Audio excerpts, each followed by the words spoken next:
அதோட விட்டாரா? ஆணும் பெண்ணும் நிகரெனக் கொண்டால் அறிவிலோங்கி இவ்வையம் தழைக்கும்.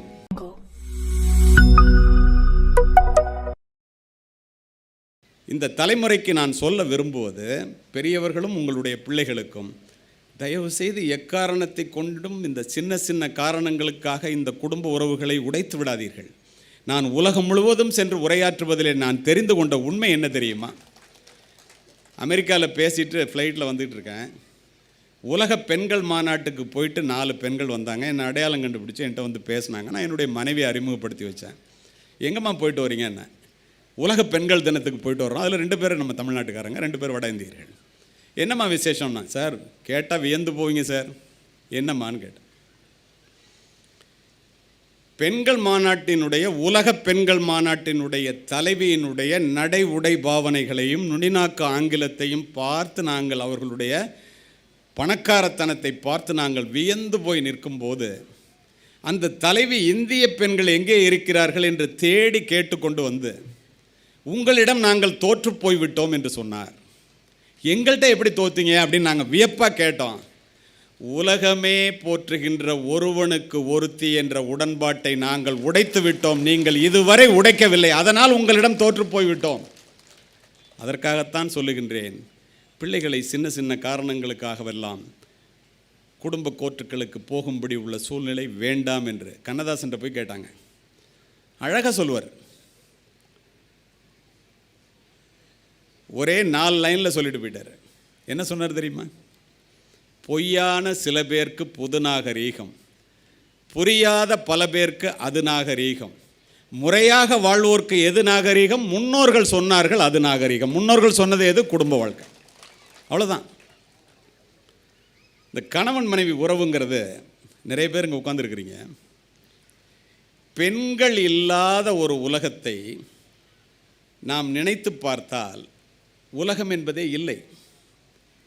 ஆனால் உலகம் முழுவதும் இப்போது இந்தியாவிலும் இந்த பெண்களுக்கு உரிய மரியாதையை நாம் கொடுக்கிறோமா?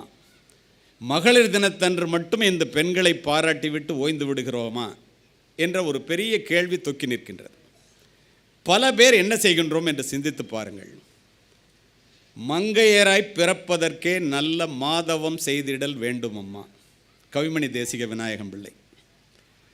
பெண்ணுக்கு ஞானத்தை வைத்தான் புவி பேணி வளர்த்திடும் ஈசன், மண்ணுக்குள்ளே சில மூடர் நல்ல மாதர் அறிவினை கெடுத்தார்.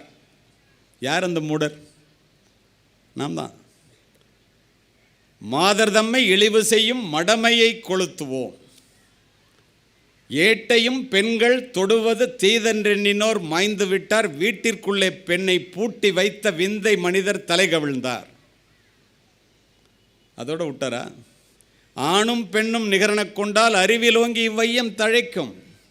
8 அறிவியனில் ஆணுக்கு இங்கே பெண் இளைப்பிள்ளைகான், பட்டங்கள் ஆள்வதும் சட்டங்கள் செய்வதும் பாரினில் பெண்கள் நடத்த வந்தோம் என்று முழங்கிய பாரதி பெண்ணின் பெருமையை எப்படி சொல்லுகிறார் என்று பாருங்கள். பெண் என்பவள் குருட்டு ஆண்தனத்தால் தொட்டு உணர முடியாத அற்புத யானை, கண்டுணர முடியாத பேரொளி, அதனால்தான் யாதுமாகி நின்றாய் காளி என்று பெண்ணின் பெருமையை பதிவு செய்தான் பாரதி.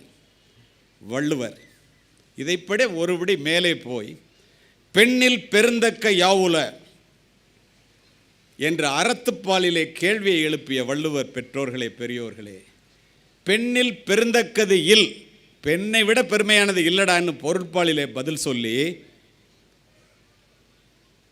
பெண்ணே பெருமை உடைத்து என்று முடிக்கின்றார். ஒரு வள்ளுவர் அப்படி சொல்கிறார். நம்ம என்ன நினைக்கிறோம்? பெண்களுக்கு ஒன்றும் தெரியாது, நமக்கு தான் எல்லாம் தெரியும்.